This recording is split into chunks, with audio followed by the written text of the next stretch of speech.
Ouais, bah, il redémarre au même endroit. Ok. C'est pas grave, on fera les coupes qui sont nécessaires. Bien, voilà, vous voyez actuellement la présentation à l'endroit où nous étions restés la semaine dernière. Nous avons vu un certain nombre de choses au niveau de la certification des équipements. Je vous rappelle que ça, vous devez le connaître. Donc, il va falloir apprendre cet alphabet international. Ça fait partie des choses à savoir parce qu'il y a plein de questions qui impliquent de connaître l'alphabet international, y compris notamment dans l'épreuve d'anglais aéronautique. Euh, nous avons parlé des certifications donc des aéronefs, de quoi doivent-ils être équipés en fonction de la nature du vol, du survol maritime, de la nécessité d'être équipés éventuellement avec des feux s'ils veulent voler de nuit, l'équipement parachute, l'équipement en oxygène. Alors ça, je rappelle que c'est tout faux là parce que c'est plus bon. Maintenant, c'est 10 000 pieds, donc le FL 100 et le FL 110 qui sont les deux nouvelles limites. FL 100, c'est oxygène pour l'équipage, FL 110, oxygène pour tout le monde, si on reste plus de 30 minutes au-dessus. Facteur humain, on a vu aussi un certain nombre de facteurs humains qu'on appelait la médecine aérospatiale. On ne doit pas prendre un avion avec une situation d'hypoxie. On ne doit pas prendre un avion si l'on n'est pas en mesure de le faire parce qu'on n'est pas en état psychique et physique de le conduire.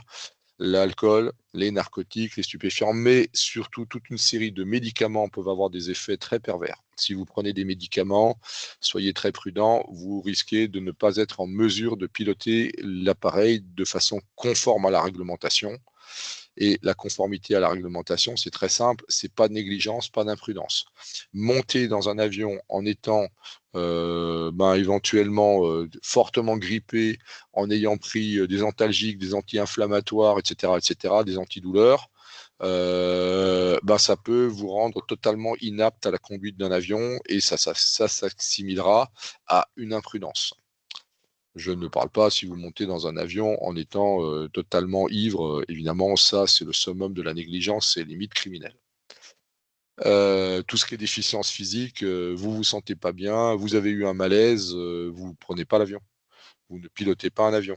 La fatigue et le stress sont des facteurs qui jouent. Ok, voilà. On a parlé de la perception du mouvement, la vue, l'oreille interne, les muscles. Tout ceci contribue à la perception de l'environnement, à la qualité du jugement et à la vitesse du jugement et de la perception des modifications.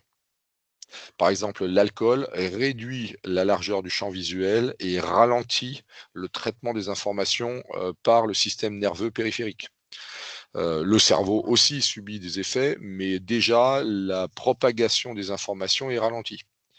Ce qui explique par exemple que quelqu'un de fortement alcoolisé va avoir des problèmes d'équilibre parce que tout simplement il va tituber parce que l'information comme quoi le pied est en contact avec le sol, au lieu d'arriver quasi immédiatement entre le pied et le cerveau, eh ben, il va mettre un petit dixième de seconde de plus à arriver du pied jusqu'au cerveau, et le dixième de seconde en question suffit à perdre l'équilibre, parce que le cerveau n'aura pas réagi, n'aura pas commandé les muscles à temps.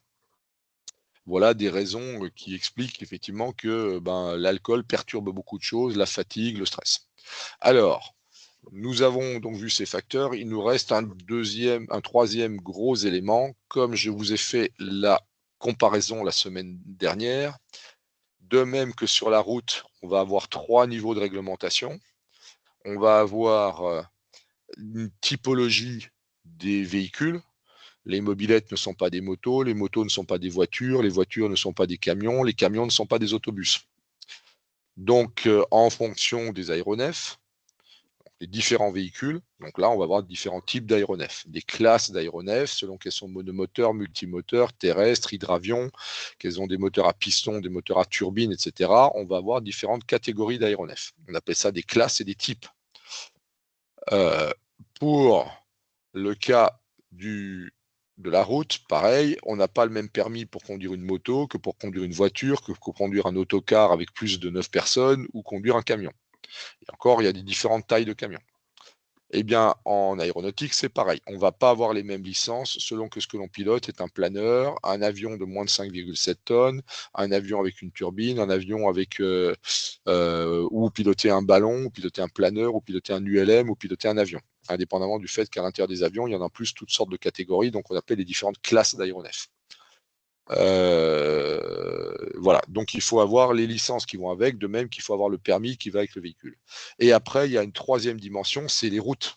Évidemment, il y a toutes sortes de routes. Il y a des petites routes, des départementales, il y a des milieux urbains, il y a des routes départementales, il y a des routes nationales. Dans les routes nationales, il y a des voies rapides à 4 voies, mais il y a des routes nationales à 2 voies.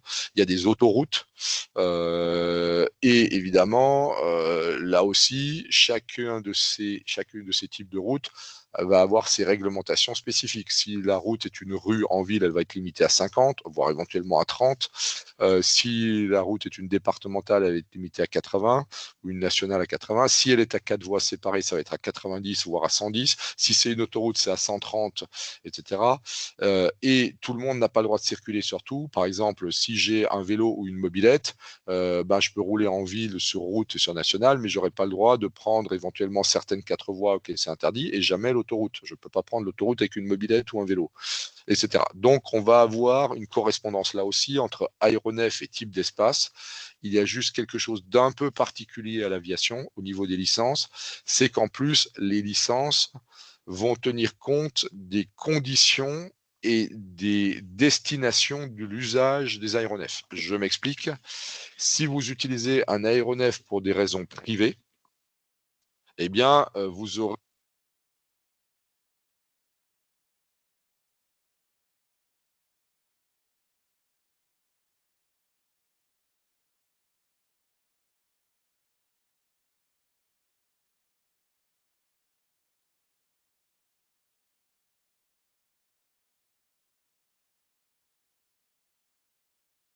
Monsieur, vous avez plus de micro.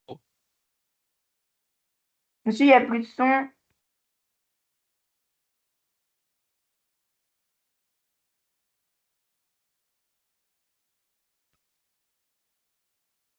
1, 2, 3. Est actif, est-ce que vous m'entendez de nouveau? Allô, allô? C'est bon, vous m'entendez à nouveau. Ok, d'accord. Il y a peut-être eu un faux contact, je ne sais pas pourquoi. Il était pourtant bien actif. Voilà. Désolé de ce petit truc. Voilà. Donc, je disais que vous avez la nécessité de passer des licences spécifiques en fonction de l'usage commercial. Ça n'existe pas complètement sur la route. Si vous avez un permis pour conduire un camion, vous avez un permis pour conduire un camion. Que vous en serviez pour vous-même, ce qui ne présente pas un gros intérêt, ou pour transporter des marchandises, c'est la même chose. Par contre, sur un avion, si vous avez un usage privé, c'est pas la même chose que si vous avez un usage commercial. Je dirais presque que le problème se posera pour le transport de voyageurs. Si vous avez une voiture particulière, vous avez le droit de vous en servir pour vous déplacer et transporter votre famille, mais vous n'avez pas le droit de transporter des gens en leur demandant de l'argent. Pour ça, il vous faut une licence de taxi. Voilà. Alors, c'est pas totalement lié au permis de conduire, mais vous n'avez pas le droit de faire le taxi, c'est illégal. Si vous n'avez pas soit une autorisation de VTC comme les chauffeurs Uber ou une licence de chauffeur de taxi pour les chauffeurs de taxi. On retrouve un peu ça dans l'aéronautique. Voilà. Deuxième spécificité de l'aéronautique, c'est que il y a des conditions d'exploitation qui impliquent d'avoir des licences, des qualifications spécifiques. Ce sont des qualifications, ce ne sont pas des licences. Exemple, en aéronautique, vous avez le droit de voler de jour. Si vous voulez voler la nuit, il faut une qualification spéciale pour le vol de nuit. Alors que sur la route, une fois que vous avez votre permis, que vous rouliez de jour ou de nuit, peu importe. Il faudrait imaginer l'équivalence. Si vous avez un permis, mais vous avez le droit de rouler que le jour, si vous voulez conduire votre voiture la nuit, on vous demande de passer une formation complémentaire. De même, en aéronautique, si vous voulez voler par tous les temps et donc avoir éventuellement la possibilité de voler dans les nuages, donc par mauvais temps, sans visibilité, il vous faut la qualification de vol aux instruments. le vol aux instruments, alias IFR, Instrument Flight Rules. Alors que si vous n'avez pas la qualification de vol aux instruments, vous avez la qualification VFR, Visual Flight Rules. Donc, cette fois-ci, le vol à vue. Les licences sont toutes, par défaut, au départ, VFR, vol à vue. Parce que le vol à vue, c'est, entre guillemets, assez simple. Normalement, tout se passe bien. Par contre, quand on se retrouve dans les nuages, là, il faut savoir faire. Il faut absolument être compétent en vol aux instruments pour pouvoir voler par tout temps. De même, le vol de nuit implique une qualification et va impliquer un certain nombre de règles. Alors, la préparation de la navigation implique de connaître l'état des routes. Quand je veux aller de Paris à Bordeaux, je vais avoir le choix. Je prends les départementales, je prends la nationale 10, je prends l'autoroute. Qu'est-ce que je fais? Eh bien, c'est un peu pareil pour l'aéronautique. Il va falloir que je sache, grosso modo, que je prépare mon voyage et que je sache quelle route je vais prendre. Là, en l'occurrence, quel type d'espace je vais traverser et surtout quelles vont être les conditions de départ, la carte du terrain de départ, la carte du terrain d'arrivée, prévoir également l'état des lieux au niveau des prévisions météorologiques au départ, en route et à l'arrivée. On a vu ensemble en météo que nous disposons d'un certain nombre d'informations et d'outils d'information qui sont très précieuses pour savoir quel temps il va faire au départ, quel temps il va faire à l'arrivée et éventuellement qu'est-ce que vous allez rencontrer en route grâce à des cartes comme TEMSI qui va vous donner le temps sensible, autrement dit les masses nuageuses, les plafonds, etc. WindTem qui va vous donner les vents en fonction des différentes altitudes, quel vent vous allez avoir, est-ce qu'il vous lève de face ou dans le dos, ça va beaucoup changer les choses en termes de durée du vol, et donc va beaucoup changer les choses en termes de quantité de carburant à emporter pour être sûr de ne pas tomber en panne sèche en route. Enfin, vous aurez à faire un certain nombre de choses au niveau de l'avion lui-même, parce que vous aurez à faire des calculs de performance, montée, vitesse, poids, durée du trajet et donc consommation carburant. Alors, la première chose à faire, c'est connaître en fait, l'état de ce qu'on va traverser. Je vais d'un point A à un point B, je vais donc me déplacer dans l'atmosphère de ce point A à ce point B. Je vais donc traverser des espaces aériens et je dois être capable de les visualiser, les connaître et à partir de là, connaître leur statut et savoir éventuellement quelles sont les possibilités ou les interdictions que je vais avoir devant moi ou quelles sont les autorisations à demander. Je vais avoir trois types de cas de figure. Des zones que je peux traverser sans aucun souci, sans problème, sans demande particulière. Des zones pour lesquelles je vais pouvoir, des espaces aériens que je vais pouvoir éventuellement traverser ou survoler, mais à condition d'y être autorisé. Et enfin, troisièmement, des secteurs, des espaces aériens dans lesquels je ne pourrais pas rentrer, que je ne pourrais traverser, que je vais avoir l'obligation d'éviter ou contourner ou passer au-dessus ou passer à côté selon les possibilités qui me seront offertes. Alors, il faut savoir que les cartes aéronautiques, donc là, on est à distance, je ne peux pas vous la montrer, mais vous allez en avoir un extrait ici. Voilà un extrait de carte aéronautique. On va voir comment elles sont faites, ces cartes aéronautiques. Toutes les cartes sont faites, les cartes aéronautiques ne sont pas faites avec des projections cylindriques parce que la Terre est une sphère. Okay ? Or, la carte que vous avez sous les yeux, c'est un plan. Et ça pose un léger problème. Parce qu'en fait, transformer une sphère en plan, eh ben, la bonne solution, ça serait de faire comme des quartiers d'orange, mais c'est très difficile à utiliser. Alors, si je fais une projection de type cylindrique, comme ce que l'on fait dans les planisphères, vous en voyez un ici, on a un sérieux problème. On a un sérieux problème parce que plus on s'écarte de l'équateur, qui est le seul endroit où la projection est fiable, parce que la distance ici, au milieu de la carte, est exactement égale à la circonférence de la Terre à l'équateur. Dès que je m'écarte de l'équateur, eh bien, la projection devient non conforme. Et en fait, ce qui est conforme, c'est les angles, pas les distances. Et donc, au fur et à mesure que je m'éloigne vers le pôle, j'ai une déformation progressive qui dilate tout ce qui se trouve au-dessus. Le résultat, c'est qu'une projection cylindrique, une projection de type Mercator, est absolument inutilisable pour de la navigation, qu'elle soit maritime ou qu'elle soit aéronautique. En effet, rien ne colle. Je prends un double décimètre, je mesure la distance, par exemple ici, de Ouagadougou à Niamey, ok, grosso modo du Burkina au Niger. Non, Ouaga, c'est en plus un peu au sud. Il faudrait que je fasse. Non, ouais, si, Ouaga, Niamey, ici, c'est pas très loin du tropique du Capricorne, et c'est proche de l'équateur. Voilà, l'équateur, il passe ici, là, au milieu de l'Afrique. Donc, je pourrais avoir une distance qui est presque bonne. Je prends la même carte là et je mesure une distance, je sais pas moi là, par exemple Stockholm-Moscou, c'est tout faux. Mais tout faux de chez tout faux. Je vais avoir une distance mesurée sur cette carte Stockholm-Moscou qui sera grosso modo 1,5 voire 1,6 fois plus grande que la réalité.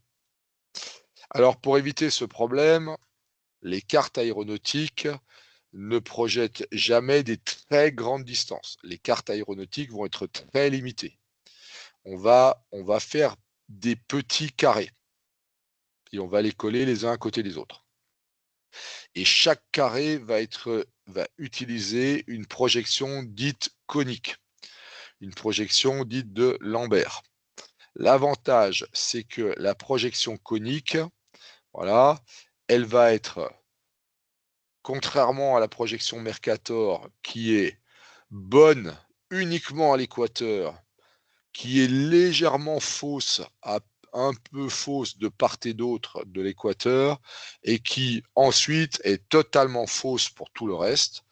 L'avantage de la projection Lambert, c'est que c'est un cône qui coupe la sphère, là, d'accord? Donc, le cône est au-dessus de la sphère ici, il est en dessous de la sphère entre les deux lignes rouges, et il est de nouveau au-dessus de la sphère là. Il a un énorme avantage, c'est que du coup, il est juste au niveau de la ligne rouge, il est juste au niveau de la deuxième ligne rouge, et il est presque pas faux entre les deux. Légèrement faux au fur et à mesure que je me rapproche du milieu, et de nouveau de plus en plus juste, et de nouveau de plus en plus faux, mais à peine de part et d'autre de la ligne rouge. Alors là, on caricature beaucoup avec une ligne rouge qui passe dans le nord du Canada et une autre qui passe au sud des États-Unis. En fait, la réalité des projections Lambert conformes, elle se fait sur des distances maximales de l'ordre de 500 km. C'est des tout petits carrés. Donc là, le principe de ces projections coniques, c'est qu'elles déforment légèrement les distances, mais pas beaucoup, heureusement, parce qu'on va limiter l'étendue de cette déformation. Et de l'autre côté, les angles sont conservés.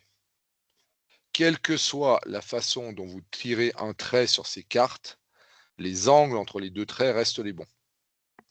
Elles conservent les angles. Alors, orthodromie et loxodromie, je ne vais pas rentrer dans le détail parce qu'ils ont enfin renoncé au BIA à poser des questions là-dessus. C'est abominable. Je ne connais pas un pilote sur 10 capable de vous expliquer correctement la différence entre la loxodromie et l'orthodromie. Mais bon, 1 sur 10. Je ne vais évidemment pas me lancer dans l'explication, je ne vais pas vous l'expliquer. Il y a des façons assez simples de l'expliquer, mais malgré tout, ça reste un concept très complexe à se représenter. Il n'y a, depuis plusieurs années, plus jamais de questions sur la loxodromie au BIA. Donc, on oublie. Néanmoins, ce qu'il faut savoir, c'est que le plus court chemin entre deux points sur une sphère, c'est un arc correspondant à un plan qui passe par le centre de la Terre. D'accord ? Sauf que si vous faites une projection de Lambert conforme et que vous tracez un arc ici sur la Terre qui est nord-sud, eh bien, il va se transformer en une ligne droite. Mais si vous tracez une ligne droite ici à 45 degrés de diagonale sur cette sphère et que vous la projetez sur le cône, eh bien, ça ne fera pas une ligne droite, ça fera un arc de cercle. C'est cet arc de cercle qui s'appelle la loxodromie. La loxodromie est une courbe dont l'angle avec les méridiens est constante. Autrement dit, à l'intérieur d'un avion qui suivrait cette trajectoire, sur la sphère, c'est une ligne droite au-dessus de la sphère. Projetée sur la carte, c'est une courbe qui coupe chaque méridien suivant le même angle.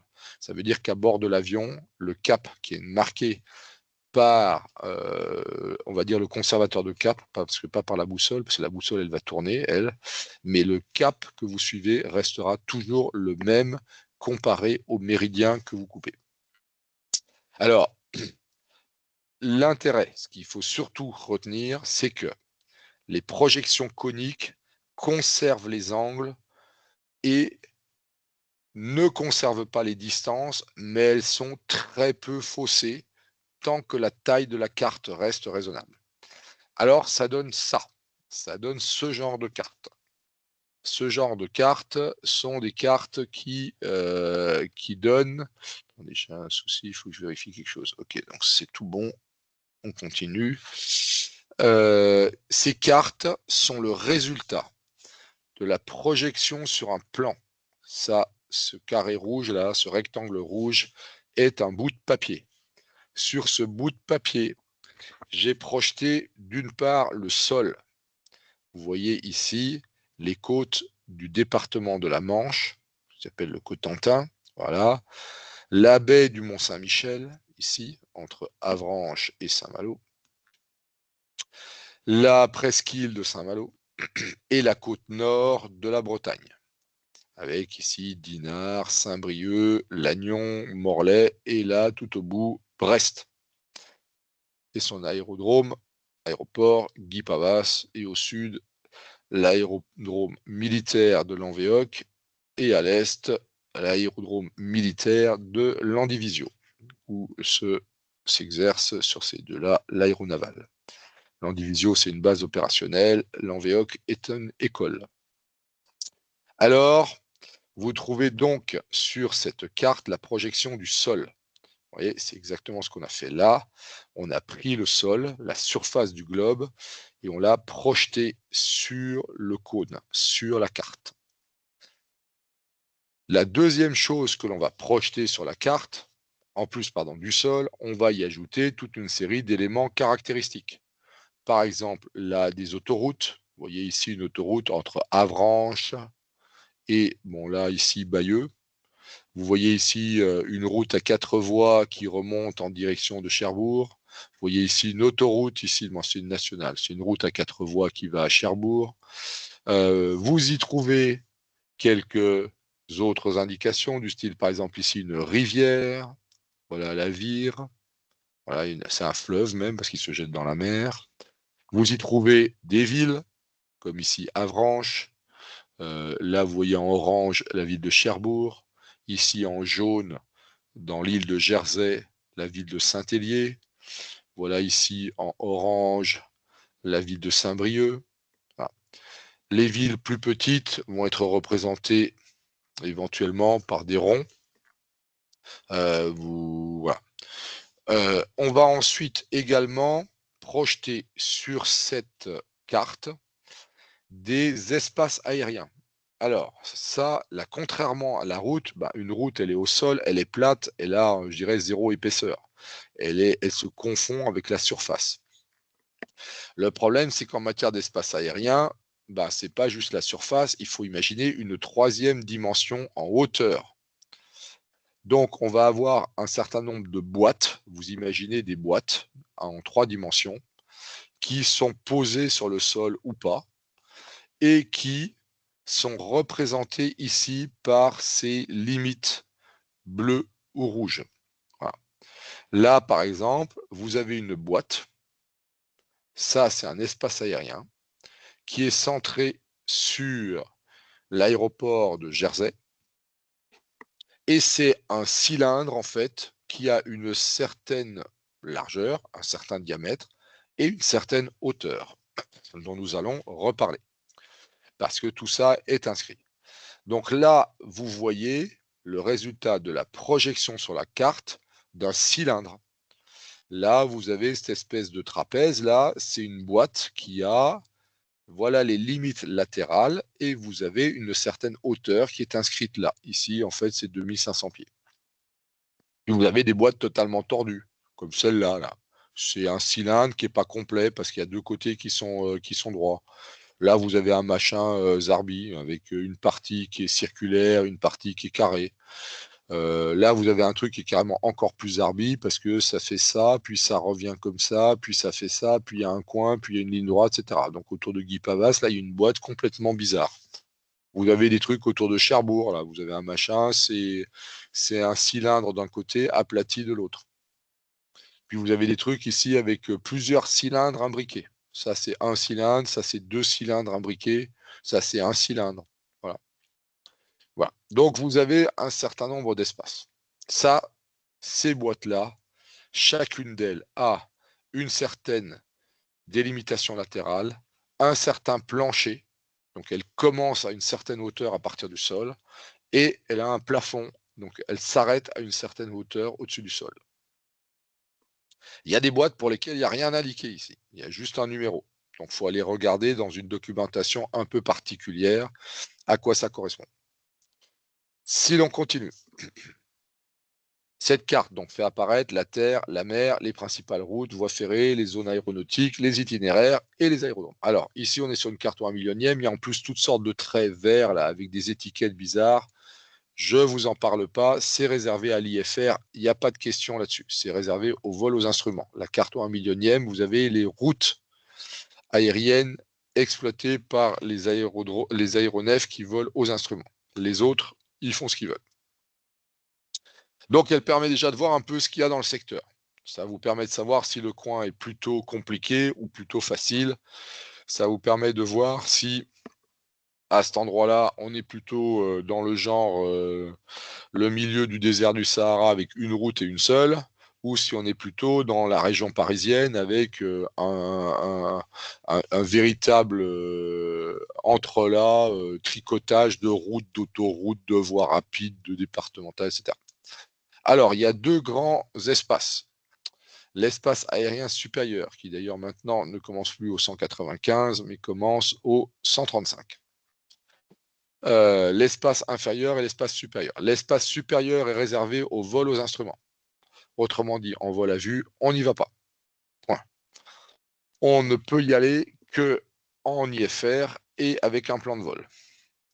Dans certains espaces, et en l'occurrence dans les Alpes, il est possible éventuellement de monter au-dessus du 195 en vol à vue, mais uniquement avec l'autorisation des contrôleurs. Donc il peut y avoir des exceptions. Il faut savoir qu'au-dessus de cette limite, donc actuellement le niveau de vol 135 en pleine, et dans certains secteurs des Alpes, ça peut aller jusqu'au 195. Au-dessus, c'est ce qu'on appelle de la classe C. Donc il est réservé à l'évolution aux aéronefs appliquant les règles de vol aux instruments. L'espace inférieur, par contre, il peut être de trois natures. Comme je l'ai dit tout à l'heure, on a des espaces non contrôlés, on fait ce qu'on veut, des espaces contrôlés, où là, on ne fait pas ce qu'on veut, on fait ce que nous autorise ou nous indique le contrôleur. Donc, il y a des fois, on demande et il dit oui, donc c'est bon. Il y a des fois, on demande, il dit non, donc on ne rentre pas. Il y a des fois, on demande, il dit oui, et puis à un moment donné, il nous dit de faire autrement. Et on fait ce qu'il nous demande. Donc ça, c'est des zones contrôlées. Donc on ne peut y rentrer que sur accord, autorisation, et quand on y est, on est soumis aux décisions du contrôleur qui est responsable des gens qui sont dans cet espace. Et enfin, il y a une troisième catégorie, c'est les statuts particuliers qui peuvent aller de la possibilité d'y aller jusqu'à l'interdiction totale, avec toute une gradation de situation. Les statuts particuliers, je vous dis, ça peut être restreint, ça peut être dangereux, ça peut être interdit. On a des espaces qui sont totalement interdits. Selon les espaces, soit on évolue en IFR ou en VFR ou les deux. Il y a certains espaces, c'est interdit au VFR, il n'y a que les IFR. Il y a d'autres espaces, c'est autorisé au VFR, mais vous pouvez très bien y rencontrer des gens qui évoluent en IFR. Alors, ça va en fait de A à G, A, B, C, D, E, F, G. Les lettres désignent les types d'espaces. Alors, en France, on n'a pas tout ça. On n'a pas tout dans tous les pays. Il y a des pays qui n'ont que certains types d'espaces. C'est le cas de la France et même de l'Europe. En France, on a du A, on a du C, on a du D, on a du E et on a du G. On n'a pas de B et on n'a pas de F. Aux États-Unis, ils ont du B, par exemple, mais ils n'auront pas de C. Ils auront du F, ils n'auront pas de E, pour diverses raisons, parce qu'il n'y a pas exactement les mêmes services. L'objectif de ces différentes classes d'espace, ça peut être soit de protéger ce qu'on appelle les airways, les couloirs aériens, donc de protéger le trafic commercial, les avions qui volent en croisière et donc qui volent aux instruments. Et donc on fait ce qu'on appelle de la ségrégation de trafic. Ils volent vite, ils volent donc aux instruments, c'est le contrôle qui est responsable d'eux, et donc le contrôle s'assure que personne ne vienne couper leur route de façon inappropriée, comme malheureusement ça vient de se produire à Washington. On a un avion de ligne aux instruments, en approche aux instruments, qui s'est fait couper la route par un hélicoptère qui volait à vue. Et là, il y a eu une terrible confusion qui s'est produite, il y a manifestement eu des incompréhensions, voilà. Il s'est passé quelque chose qui n'aurait pas dû se passer. Malheureusement, 67 personnes sont décédées. Mais voilà typiquement ce qui se passe quand on mélange des trafics incompatibles.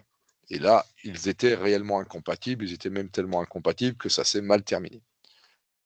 Il faut savoir qu'il s'est passé pratiquement la même chose, de façon un tout petit peu moins dramatique, parce qu'il n'y a eu qu'un seul mort. C'est la personne... non, je crois qu'il y a eu 2 morts. Le pilote de l'avion qui a percuté une caravelle au nord de Melun, d'une caravelle qui venait de l'Est et qui allait se poser à Orly. Elle a été percutée par un monomoteur à hélice. Et le monomoteur, il a été désintégré, son pilote a été tué, et le moteur de l'avion est rentré dans la cabine et a tué un passager à l'intérieur de la caravelle. Et la caravelle était un avion assez génial et tellement solide que le pilote a quand même réussi à poursuivre sa route et se poser à Orly. Et on voit les photos qui sont impressionnantes de la caravelle avec un gigantesque trou dans la cellule là où l'avion a tapé et où le moteur a terminé à l'intérieur de la caravelle. C'est un miracle qu'il n'y ait eu qu'un seul mort à bord et que tout le monde soit rentré. Voilà. Donc quand on mélange des trafics, donc ça s'est passé au début des années 60, et depuis cette date, il y a une séparation totale du trafic de ligne, donc des avions de ligne qui décollent ou qui atterrissent à Orly, à Roissy ou au Bourget, qui sont en vol aux instruments et qui ont un espace de classe A, donc qui est réservé aux avions. Alors A et B, c'est le cas. B, c'est plus compliqué, mais il n'y en a pas en France. A, c'est le cas, c'est réservé aux avions qui évoluent en IFR et le VFR est interdit. Donc, les petits avions d'aéroclub, les avions à hélice, ne peuvent pas aller perturber les vols des avions de ligne. Ils ne peuvent pas aller percuter un avion de ligne. Ils ont leur espace réservé. Et nous, on évolue dans le reste des espaces. Voilà.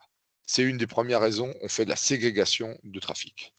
On a également des zones dans lesquelles on protège pas seulement les avions de ligne contre des interventions subreptices, on peut les protéger à partir du moment où il y a suffisamment de place en montée ou en descente dans ce qu'on appelle les TMA. Donc ça, c'est en croisière, les airways, entre deux TMA qui servent à gérer l'arrivée vers un terrain ou la montée. Et enfin, les CTR qui sont, elles, au contact du sol et qui est l'approche finale, qui est les avions qui vont se poser. Voilà typiquement la façon dont se passe un vol dans les différents types d'espaces. Alors, il est très joli ce machin parce qu'il sort typiquement d'un dock américain.